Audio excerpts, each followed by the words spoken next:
Oh, hello, Miss Brown. Miss Bunny Rabbit. Oh, we're old friends. Happy Easter. Yeah, happy Easter. Thank you. Did you? Aren't you ready yet? Just like a man. And Sam, will you get his jacket? I'll get it. You're going to be late, you know. Late? For the Easter parade. We had a date. Remember? Oh.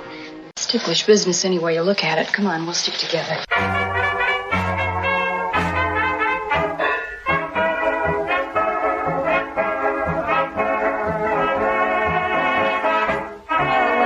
And welcome to Ticklish Business. I'm Kristen, joined as always by the lovely and amazing Samantha.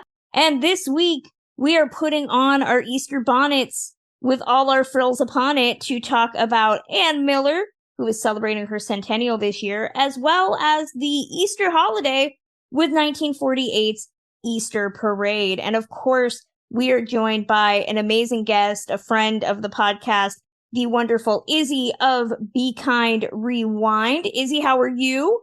I'm doing great. Even better after revisiting Easter Parade. We need bonnets for this. I feel like we did not prep enough because we are not wearing Easter frippery. Missed opportunity. Well, this is a podcast. We could have pretended that we were. Who would have known? The movie magic. I'm just spoiling it for everybody. Of course, before we talk to Izzy about Easter Parade, we'd like to briefly remind everyone that if you haven't checked out our Patreon at patreon.com/ticklishbiz, then you should. We do additional bonus pods, including doubled features looking at remakes and based on a true podcast looking at biopics and true crime. We have most recently our episode that we did on the dueling versions of Sabrina, which Twitter had a lot of opinions on. A lot of people really liked the 1995 Sabrina remake. And we're sad that I did not love it. I'm sorry that I'm not sorry. We would love to do more of those, so please always give suggestions. We also give out regular care packages of movies and gifts and let you guest on an episode. That's at patreon.com/ticklishbiz. Don't forget that my book, But Have You Read the Book? 52 Literary Gems That Inspired Our Favorite Movies is out now. You can order that wherever you get books. I'm doing book signings and book events, and I hope to be at this year's TCM Classic Film Festival in some capacity with the book, so stay tuned for more info there. And our new Redbubble store has some fabulous art, all designed by Samantha Ellis, featuring your favorite classic stars, including our always popular Makoko mugs. We may not be talking about the pirate specifically, but the pirate will be a part of this episode. You can find that at redbubble.com/people/ticklishbiz. Let's talk about Easter Parade. Samantha, you and I wanted to honor Ann Miller. We love her. Fastest taps in the West. And we decided to blend this and Easter and do Easter Parade. The more I watched this movie, I realized I love Ann, but this is not her film. She has some really nice shining moments, but unfortunately, Ann is one of those actresses that fell through the cracks a little bit when it came to the really talented musical stars in the golden age of Hollywood. Your Jane Powells, your Debbie Reynolds, they had their opportunities to be front and center. Even Sid Charisse got a chance a couple of times. Most of the time she was in the background. Movies like On an Island with You that you and I love so much, of course. You've got also movies like Brigadoon where she's front and center. So unfortunately, Ann is one of those people you can't really find too many movies where she is the leading lady. But this one just has so many gems in it that you can't ignore it as part of her amazing filmography. It's definitely a movie where she is getting that star appeal to her. Most people might be surprised. Ann Miller had been working since she was a teenager, starting in the 1930s. She really did do her due diligence. She put in her dues. She was in stuff like Stage Door and You Can't Take It With You, playing the kid's sister and Too Many Girls. The thing that I always loved noticing about Ann Miller is when she had her old nose. So if you look at some of her early movies, that nose is not the nose that she is working with in this film. So one of the earliest examples I can think of obvious plastic surgery, do not at me with hashtag Ann Miller's new nose. Actually, maybe we should just make that a hashtag. Let us know whether you preferred Ann Miller's old nose or her new nose. But she really was just doing the starlet thing, making a lot of movies that I doubt a lot of people know about, stuff like Go West Young Lady and Time Out for Rhythm. I know that Reverie with Beverly has gotten a bit of a second life thanks to TCM, and she is the lead of that movie. She is the eponymous Beverly, but that really is just a early look at music videos, essentially, because she introduces bands and then they play for the majority of the film. Most people might be surprised to find out that it really wasn't until Easter Parade that she had actual supporting status. And then the next year, she would get On the Town and Texas Carnival and Lovely to Look At, all the films that we now know as Ann Miller vehicles, but that was into the 1950s. It's always surprising when people talk about Ann Miller as this really classic old Hollywood star, and she toiled for nearly 2 decades just building credits. Almost like Boris Karloff in a way. The statistic is Frankenstein was his 151st credit and is in a similar vein. And yet Anne was not the first choice in this, much like many of the actors in this movie, not the first choice. A lot of her success also has to do with finding the right home for her.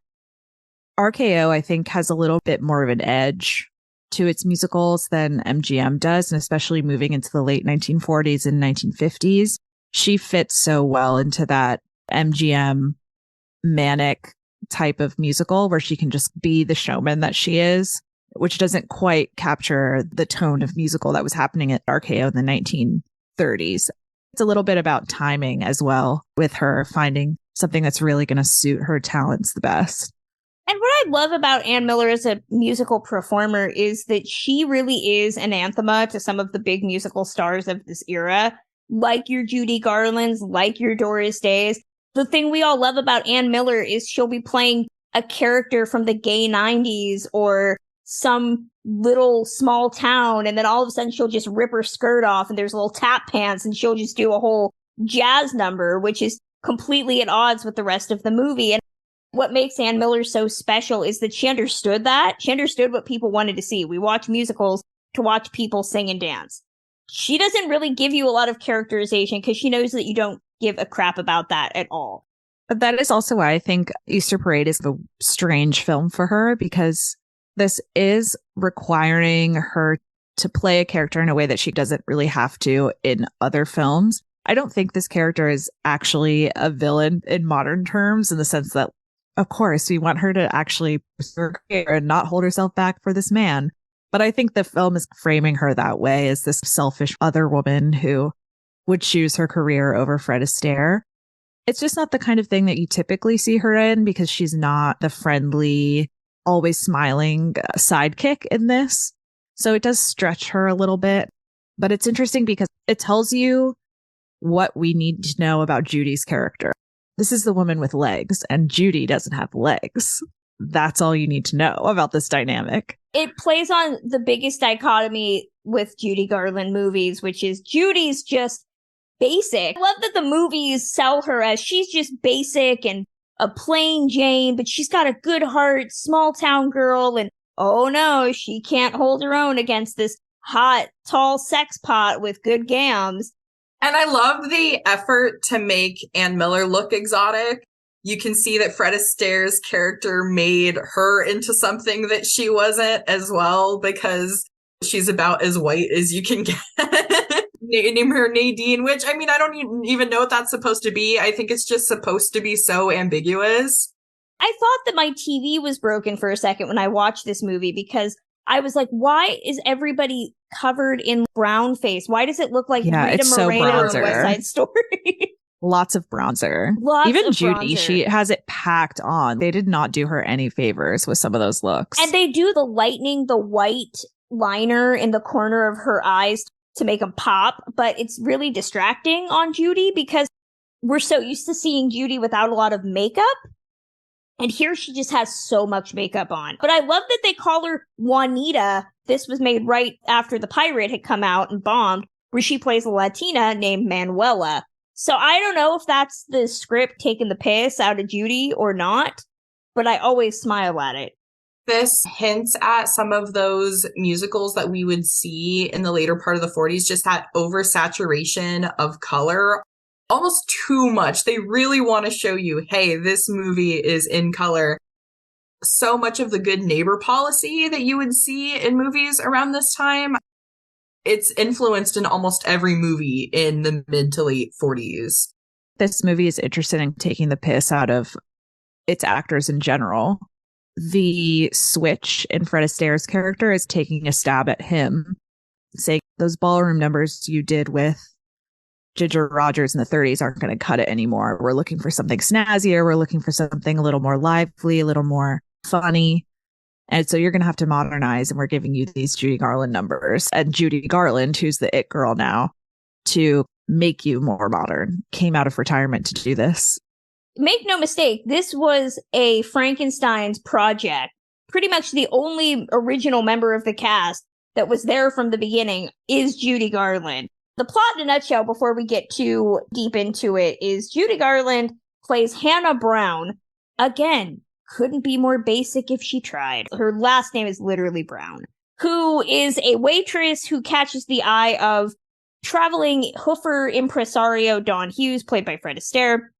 He has just lost his girlfriend / dancing partner Nadine, played by Ann Miller, and much like She's All That, decides that he can turn any dancer into the next Nadine and picks Hannah to be the next person. They have this enemies to lovers plotline that unfolds as she becomes successful. Don't forget that there's another dude in this. Peter Lawford plays Johnny Harrow III, the rich guy who also loves Hannah, but it's Peter Lawford playing second banana in a movie, so he's SOL. That's not a spoiler, that's just facts. I said this off air. I've seen this movie several times, and I always think that I am only remembering the big beats, that clearly there is more plot to this film than there is. No, it's actually just a really, really thin plot line. It's so musical heavy, it's almost ridiculous. There are literally song, a scene, sometimes not even a scene, and then there's just another song. Fred Astaire is introduced with 2 songs in the first 5 minutes. It is pervasive. The songs are great. Shaking the Blues Away, Fella with an Umbrella, so many good musical moments, but they are just packed into this movie, almost as if they did not trust the cast to carry this film for an hour and 40 some odd minutes. I disagree with the songs. The songs are what kill it for me. Same girl. Interesting. I love it. These are not Irving Berlin's finest moments. They're not the opinion. A-sides. I was watching this with someone who had never seen it before, and for the majority of the film, we were just staring at each other like his name is above the title, and he was paid money for these songs. Fella with an Umbrella is adorable, don't get me wrong. Peter Lawford is probably one of my favorite Peter Lawford moments, which is saying a lot because you know how much we love Peter Lawford on this podcast. Other than that, nothing stands out, and a lot of the lyrics don't age well. Horribly, in fact. It's the lyrics for me more than anything. Fella with an Umbrella, I think, actually might be a precursor to TikTok songs because it's a verse and a chorus. It's actually not a full song. I was kind of surprised, again, thinking that I clearly did not remember all of the words to this 3-minute song. It's not even a 3-minute song. It's maybe 2 minutes tops. There's some bangers in here, though. Okay. I really like Stepping Out with My Baby. Fantastic. Classic. Shaking the Blues Away is great. I do not like Easter Parade, the song, which sucks because it's the name of the musical. And they sing it about 5 times. Yes, exactly. I always start singing Easter Parade and then somehow transition into the Christmas song, Happy Holidays. So I think it's the On the Avenue line, which sounds... I start singing A Christmas Carol at some point while I'm trying to remember the lyrics to this supposedly iconic song. We're a Couple of Swells is really good. It's a solid song, but it's sold by Fred Astaire and Judy Garland. It's taken to a different level by their performances.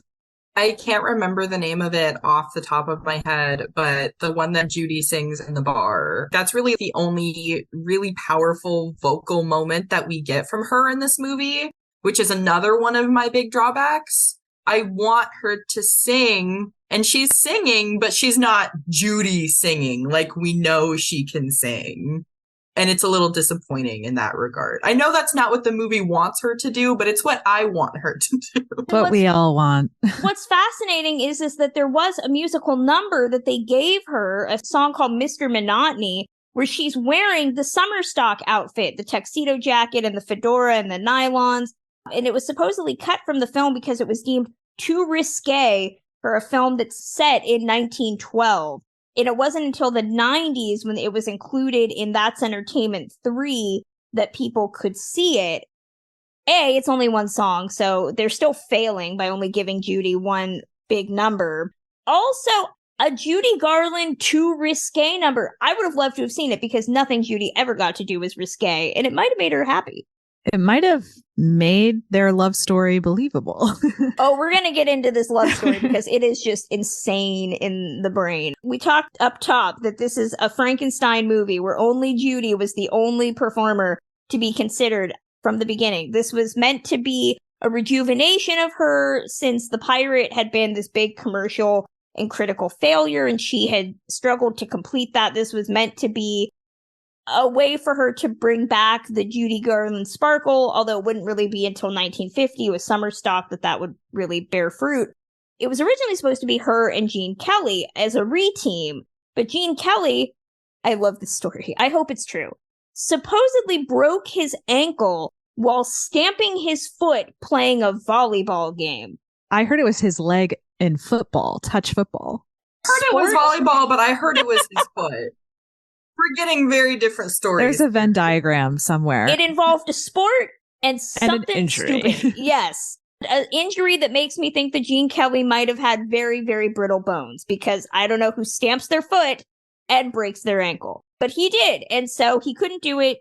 He reached out to Fred Astaire, who he was friendly with. Fred Astaire had been in retirement, and the two decided that Fred Astaire was going to make this movie. And it did really help Fred Astaire's career and led him into making a bunch of movies in the 1950s. Sid Charisse was supposed to play the Ann Miller role. She also broke a limb and could not play in this film. And Frank Sinatra was originally considered for the Johnny Harrow role, and he turned it down.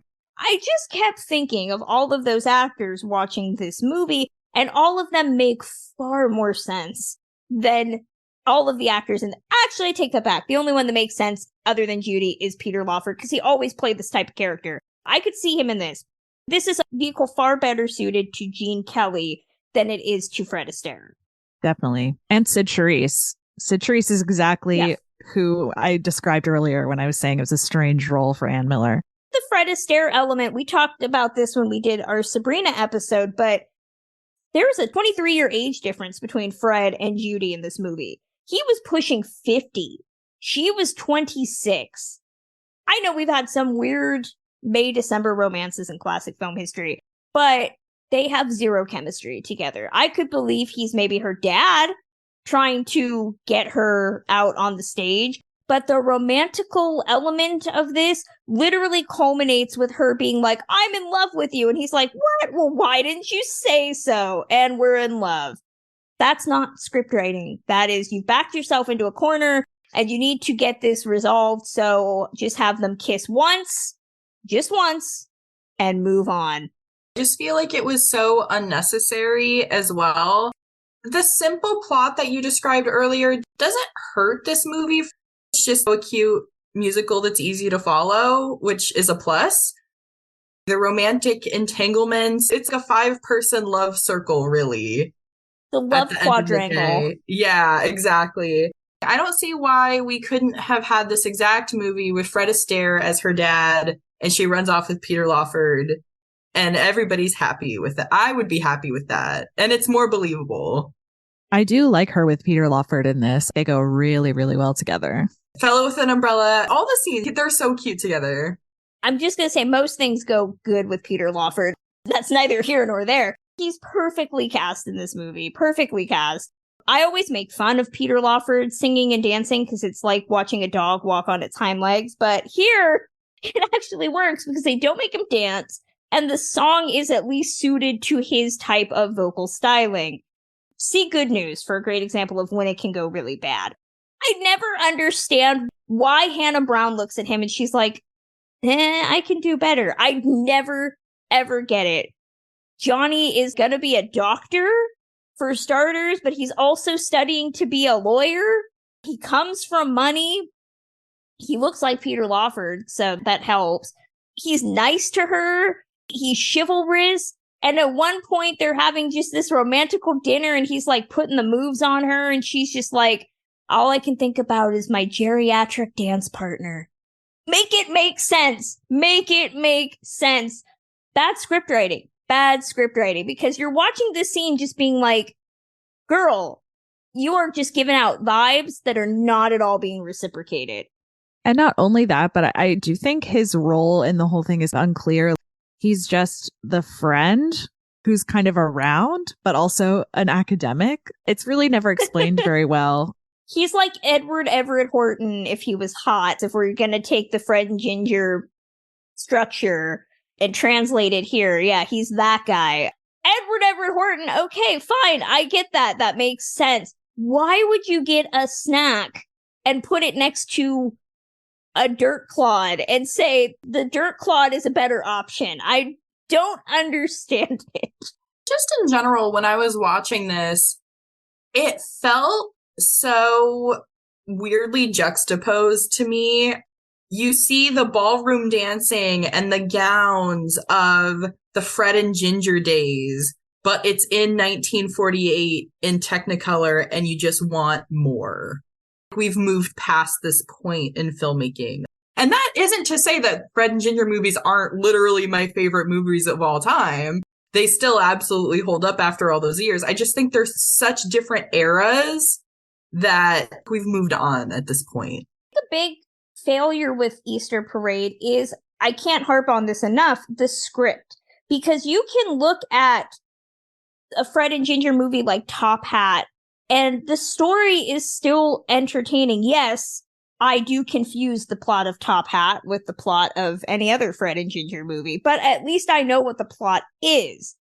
This movie just feels like they are a series of dance numbers tentatively strung together by a concept of a plot, as opposed to an actual plot. And a lot of that might be due to the fact that this has 3 screenwriters, Francis Goodrich and Albert Hackett, longtime musical mavens, came up with the original story. Sidney Sheldon did some work on this. He's also credited with the screenwriting. And then you have Guy Bolton, who did some uncredited work on this in some form. And Guy Bolton was known for really doing a lot of television, play work. He did do the story for Till the Clouds Roll By, and he was an uncredited writer on Ziegfeld Follies and a lot of other musicals. So clearly there was some type of script doctoring that went on here. Sidney Sheldon was more, now famously, we would know him more as a television writer. But in the 1940s, he was doing stuff like The Bachelor and the Bobby Soxer, which he had done the year prior to this, and a couple of other actual dramas. It almost feels like they didn't really know what the tone of the story was, and then started soliciting opinions from a lot of different screenwriters to doctor this into shape. It's strange, though, because all of those writers are good at plot. All the Thin Man movies, for example, are very plot heavy and not in a way that feels overwritten. They're just very well paced in that way. And that's what is lacking here, is that detail and character overlap that actually makes sense. And Sidney Sheldon, every single TV episode that he wrote, which was hundreds, are pure plot, which is crazy. It is very confusing. It must have just truly been a lack of direction from the top. It almost makes me wonder if this is one of those movies where a lot of competing personalities demanded stuff and had to be appeased. Fred needs to have X amount of dance numbers. Judy needs to have X amount of dance numbers. Ann Miller was becoming a big thing, whether you want to believe that was because she was Louis B. Mayer's mistress or not. She required a certain amount of dance numbers. You get these extended sequences where it's just them on stage. Fred and Judy doing a number, and then Ann will come out and do a whole number, and then they'll go back to them doing another competing number, and then at one point they go to a different theater to see Ann perform, which leads to another number. It really does feel like they're trying to appease everybody by giving them a set amount of performances. The biggest failure with Easter Parade is that a lot of these performers have done better performances in other things. It's great that Fred Astaire, pushing 50, could still do all of the whiz-bang that he does. And there's a brilliant sequence in this movie where he's in slow motion and the group behind him is in regular motion. And so you really get to see the minutia of his dancing. That's really inventive. but that's less on him and more camera trickery than anything else. And Miller has done so many great dance routines. And Prehistoric Man the year after and On the Town, or even Too Darn Hot and Kiss Me Kate are better examples of her dancing than in this movie. And like you said, Samantha, Judy singing, she's done way better in other movies. It does seem almost like an exhausted team of musical writers that are just like, Judy's got one more movie we got to make this year. Let's just get this done. The only one I'm assuming didn't complain is Peter Lawford, who was probably just happy to be there. If you enjoy the podcast, consider supporting us on our Patreon, like David Floyd, Amy Hart, Jeffrey, Brittany Brock, and Elizabeth Ziegler. Our Patreon helps pay the bills, and our patrons get access to a wealth of exclusive content like our Classic Actors March Madness tournament, bonus series like Doubled Features, based on a true podcast, and Being Elvis, as well as patron bonus swag like our But Have You Read the Book tote bags. Patrons also get monthly video updates from us. Patronage starts at just $1 a month and gives you the opportunity to start listening to episodes like this 48 hours early. Head over to patreon.com/ticklishbiz to learn more. Yeah, I'm really curious what the extent of control that Charles Walters had in this case, because he too was also replaced based on the crumbling marriage of Vincente Minnelli and Judy Garland. He's obviously not quite as skilled as Minnelli was. That's partly why we don't get as much out of Judy in this one. I'm curious because I know Charles Walters worked with Fred Astaire quite a bit. Walters was a really fascinating director. According to his biographer, was one of the few known gay directors, but he was a musical maven. I mean, he did a segment of Ziegfeld Follies. He did Good News with Peter Lawford. He did the Barclays of Broadway after this. He would reteam with Judy again on Summer Stock. He would do the Esther Williams movie Texas Carnival and Dangerous When Wet and Easy to Love. He did pretty much all of the classic musicals you can think of. Gigi, High Society, The Tender Trap. Really great director. I just don't feel like, maybe it's because, yeah, he was a replacement. Another great story that I love in researching this was that Minnelli was going to do this, and Judy Garland said no because her therapist told her, I don't think it's beneficial for you two to work together again. Which is sad because Minnelli famously made Judy look her most beautiful in 1944's Meet Me in St. Louis. But after making The Pirate, which was a really contentious shoot, their marriage was just done. And the last thing you want is to be stuck being directed by a man you hate. I get it. It makes me sad, though. Poor Charles Walters had to come in and essentially clean up. One of the things that really doesn't work for this movie as well is the unfamiliarity. These all feel like these great musical elements, but Judy and Fred had never made a movie together. According to some reports, they had never even met. Some reports say that they had met a couple times during benefits and things, but they had never made a film, certainly. This was Charles Walters' second film, his first being, as you mentioned, Good News. We all know how that turned out. He had certainly never worked with Judy Garland before. I don't think Ann Miller had worked with Fred before. Really, nobody knows each other, and there's no synergy going on. That's a lot of the issue as well. You talk about so-and-so needs a performance, Fred needs a performance, Ann needs a performance, Judy needs a performance. So much of it, too, is this is the Irving Berlin show. These are the Irving Berlin songs. We don't care who's singing them. They just have to be sung. The best way I can think of is when you get a bunch of hit makers to do somebody's album. As we've seen historically with performers, you look at the album and you're like, they had every big name in the music writing world producing songs for them. Why is this album crap? And that often can be the problem. When you have so many elements that are supposed to be good, you think you're too big to fail, and yet you're not getting everybody at their best. And really, that sums up Easter Parade for me. It's just not everybody at their best. And let's not forget, this is an Easter movie with very little connection to an actual holiday. We just say, oh, hey, it's the Easter Parade, and that is it. I'm not saying it needs to be like a religious Cecil B. DeMille 3-hour epic. Nobody needs that. But it is fascinating to me that in the grand scheme of Holiday Inn, White Christmas, where every holiday became commodified for a classic film. One point towards the end of the movie, he says, "Oh, we're going to perform on April 7th." And Judy is like, "Well, that's Easter." Really, I had forgotten that this movie has any connection with the holiday known as Easter. There is a parade, though, an Easter parade on Fifth Avenue. There is, which I do appreciate. I do love that there's a lot of street walking sequences in this movie to show we're out in the world. And there's one scene where Dawn tells Hannah that she needs to be a girl that people look at. So he's walking behind her and all the men are staring at her, and it's because she's making weird faces. I want to go back to that concept of maybe this movie is intentionally taking the piss out of things, because I do love that Hannah has this self-awareness that she is not a glamazon, and the only way that she's going to entice men is by acting like a weirdo. But the movie doesn't go far enough with it. It wants to say, oh, she's self-aware, but we're not going to lean into that with her relationship. This is a woman that has such low self-esteem, apparently, and yet Peter Lawford is making moves on her, and she never blinks an eye or thinks it's weird or anything. She's just like, oh, this hot guy is into me. That's cool. I guess I can just string him along again until my geriatric dance partner is into me. So that's who I really want. So it's just tonally inconsistent to the character.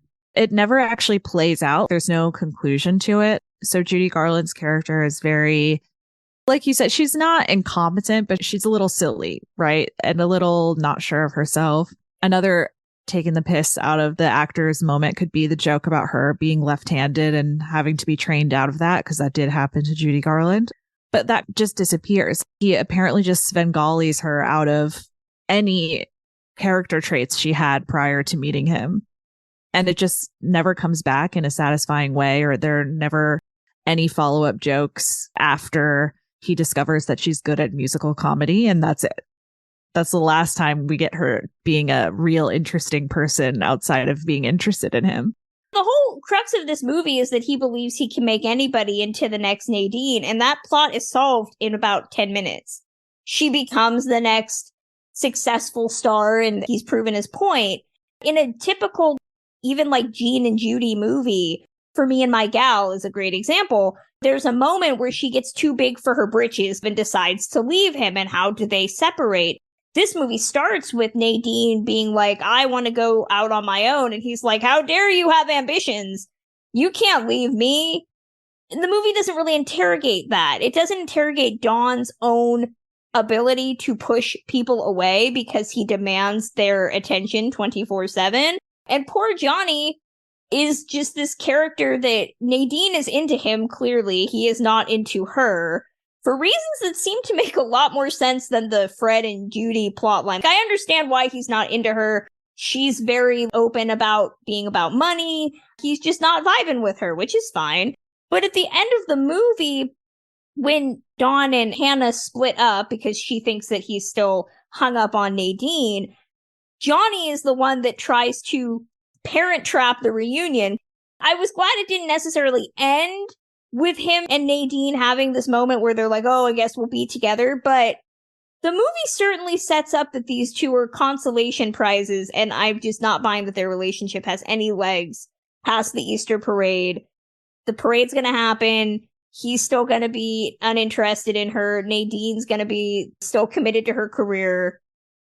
I got no faith in them ending up together at all. But the movie doesn't care about that. It's just Johnny's fine with his lot in life being the dude that pushes everybody together.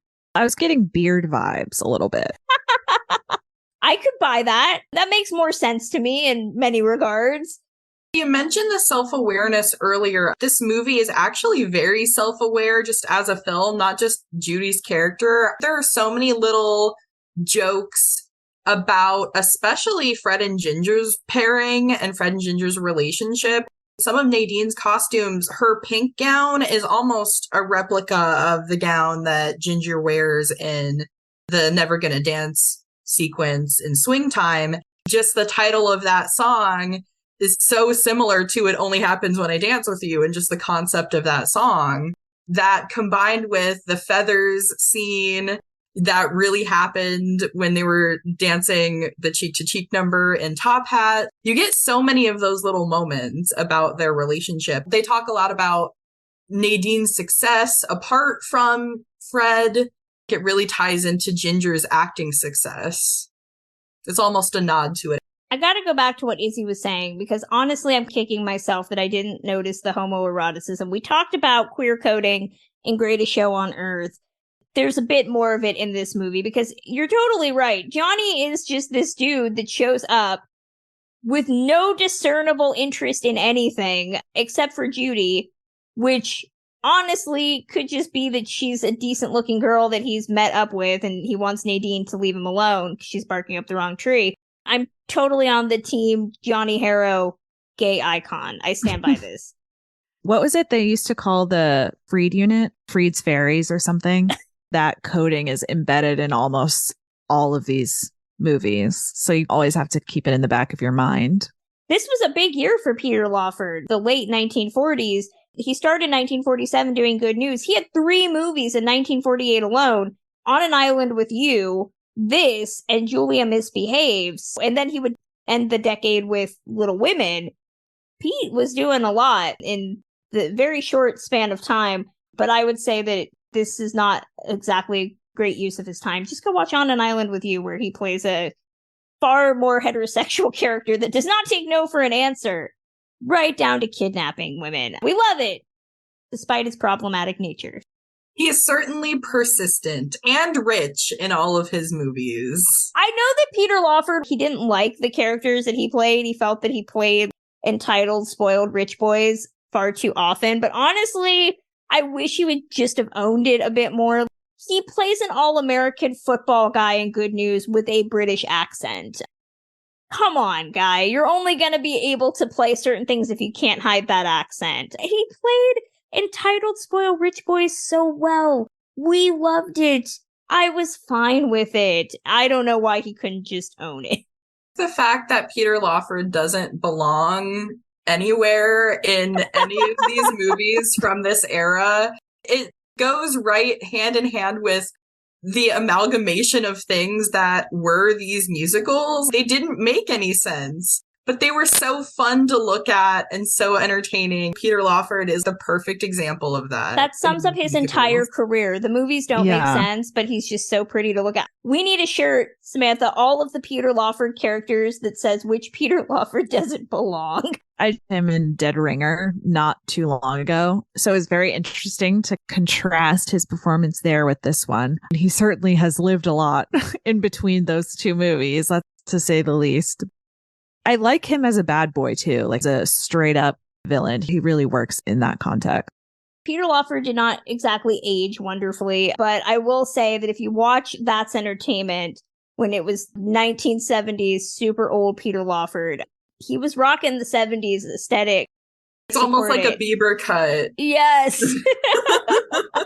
I love it. I support this. If Hollywood ever wanted to make a Peter Lawford biopic for a theater of just one, just me, I would be here for it. I think about it a lot. I'm shocked there isn't a HBO series about the Rat Pack or something. I was just talking to somebody about this yesterday, about the heyday of Rat Pack biopics that we got in the 90s and how we need to bring it back, if only so I can get on screen Peter Lawford sleeping around with a lot of women or doing whatever he was doing during that time frame. I have casting ideas. Hollywood, you should make this happen. Who would we have cast as Ann Miller, though, for the Ann Miller episode? Oh, man. I don't think there's anyone who can live up to Ann Miller right now. We would just have to, like, deep fake Ann Miller. Yeah. We'd have to deep fake Ann Miller. No one can tap like that anymore. And no one has her sassiness.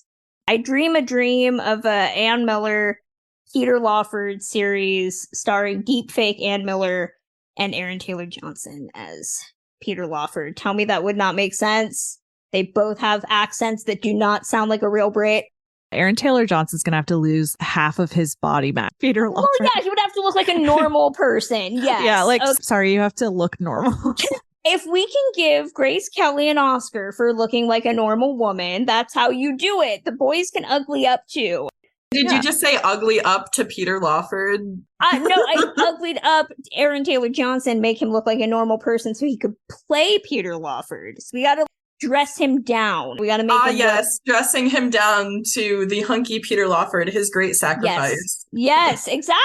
Yes. Sometimes you win the Oscar for just being plain. This is all much better than Easter Parade. I'm sorry.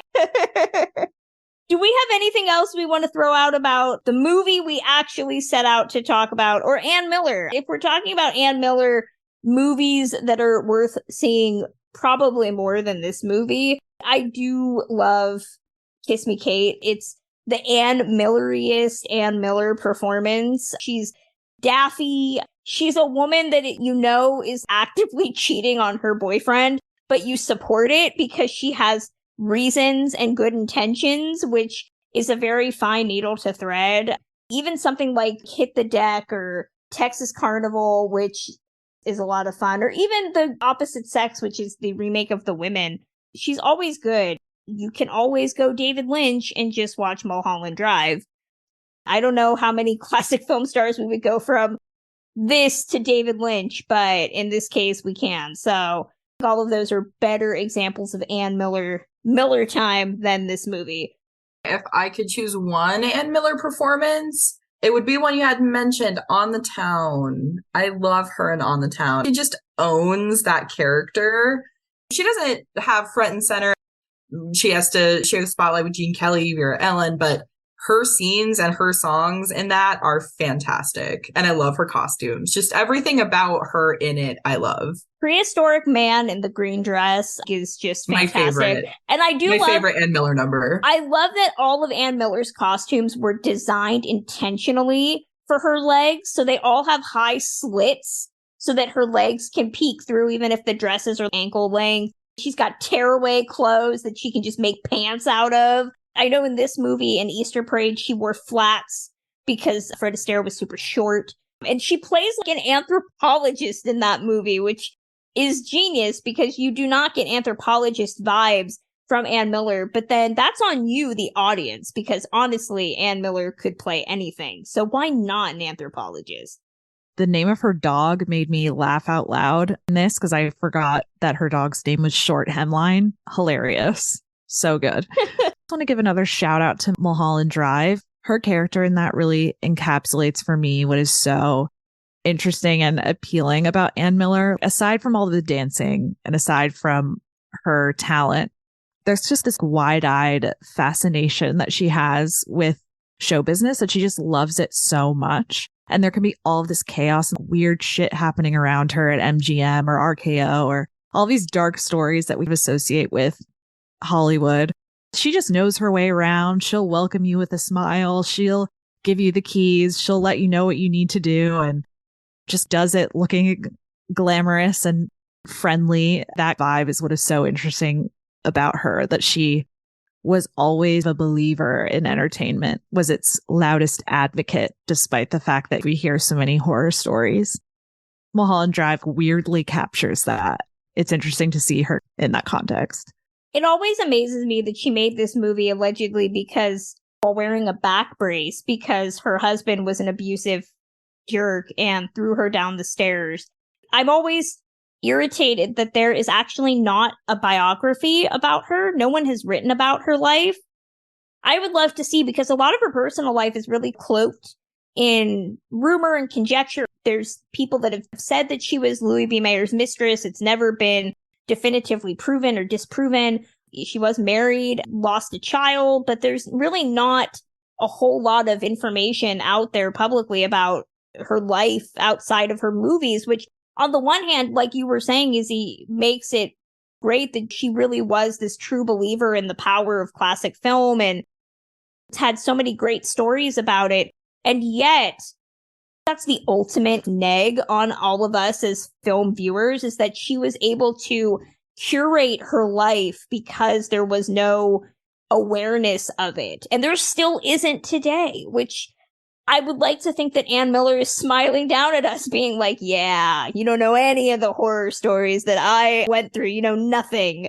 all of the stories that she tells over and over in her interviews are things that now we would read as that was deeply inappropriate that happened to you. But she just laughs it off. And she was like, that was the best day of my life. And you're like, oh, when you got harassed? That's cool. It's very strange, but I think just maybe a generational difference. The thing that we love about all of the old Hollywood stars, right? Peter Lawford was the person that he was. Ann Miller has talked openly about the issues that she had with Hollywood. And again, hashtag Ann Miller's old nose. She clearly endorsed changing her appearance. And yet, with someone like Ann Miller compared to what we now know about even like someone like Shirley Temple that experienced sexual harassment, Ann Miller just is such a fascinating personality because she had to be aware of how grossly inappropriate it was. And yet, considering how long her career lasted, and now she's like a Lynchian figure, she's got far more of a legacy than even some of the other stars that probably treated her poorly. And the thing that I always remember about her as well, just from her work and her movies, she put so much effort into everything that she did. She was so appreciative of those who came before her. She really emulated Eleanor Powell. And honestly, she brought that style of dancing to a little bit of a newer audience in the late 40s and 50s. That's so fantastic. If it weren't for her, you could argue tap. Would it still be around? Same with pantyhose, according to her. She claims to have invented those. She was just always on her mark. She was always a professional, just like Sid Charisse, but never quite got her due to the level of the Judy or the Lucille Ball, which is so unfortunate. She was able to still work in such prominent roles like Mulholland Drive. That really speaks to her talent all those years later. IMDb has a thing that her nose supposedly healed improperly after an injury, and that they made a prosthetic extension to conceal it. No. Unless somebody can tell me otherwise, she had a nose job. I'm just going to always stand by that. Hashtag Ann Miller's old nose. I think that's the note we're going to go out on. Overall, Easter Parade. It's fine. I've seen this movie so many times, and that's all the enthusiasm I can muster for it every time I see it. I think today's going to be the day that I'm going to have a feeling about it. No. It's worth watching for Ann Miller and Peter Lawford, because all of their movies are worth watching for them. Judy's good. Everybody's made better movies. It's a meh for me. Izzy, Samantha, where do you end on Easter Parade? I'm very close to your opinion there. If I ever want to see Judy doing her best, then Easter Parade isn't the first thing that I'm reaching for. That said, she elevates a lot of this material, and you can see why she was so beloved at this time. Especially in the beginning when she does a lot of physical comedy, the scene where she doesn't quite hit the notes that she needs to hit in their first performance together is fantastic. Maybe the first half is a win for me and the second half falls apart. There are glimmers of greatness in there. You have all the right pieces, but they don't quite fit ultimately. Again, I say that this huge downfall is the songs. There are a few outliers, but for the most part, the songs are just so outdated. It just feels like no one's met. That was probably the case before the cameras started rolling. You could definitely seek out the work of everybody else, find some better things. But that being said, I really do love tradition, and I love these holiday type of movies that you mentioned, Kristen, like Holiday Inn and White Christmas. So I have put this on for Easter before. And just seeing the Technicolor and seeing the gorgeous costumes and the dancing and Fred and Judy, it's just fun. Sometimes if you're not looking for the best movie ever and it's Easter, there's nothing Easter about it, but do you need an excuse to watch Fred and Judy? I don't think so. Well, listeners, you can let us know your thoughts on Easter Parade, Ann Miller, my proposed Peter Lawford biopic. You can email it to us at ticklishbiz@gmail.com. or send it to us via our social media platforms on Twitter at ticklish_biz or Instagram at ticklishbiz. Izzy, it is always great to talk to you. We love Be Kind Rewind. Feel free to let fans know where they can find your work and what you have coming up. You can always check out my YouTube channel for new videos. It's just Be Kind Rewind on YouTube and on Twitter at BK Rewind, Instagram, BK_Rewind. And thank you for having me. Always love hanging out with you too. That's going to close out Ticklish Business for today. You can listen to us on Apple Podcasts, Spotify, Stitcher, wherever you listen to podcasts. Reviews matter, so leave us one on Apple Podcasts. 5 stars, please.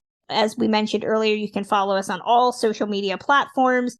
You can follow me over at thewrap.com. I'm also on Twitter at journeys_film and Instagram at Kristen Lopez88. Samantha Ellis, where are you online? You can mostly find me at Classic Film Geek on Twitter, but you can find my blog posts at musingsofaClassicFilmaddict.com and my Cooking with the Stars posts over at ClassicMovieHub.com. Our Patreon helps keep the lights on at Ticklish Biz HQ and gives us chances to do new content, like our aforementioned double features episode on the dueling versions of Sabrina. So consider helping us by supporting at patreon.com/ticklishbiz. And my book, But Have You Read the Book, is out now. You can order it wherever you buy books. We will be back on April 12th with a new episode. Till then.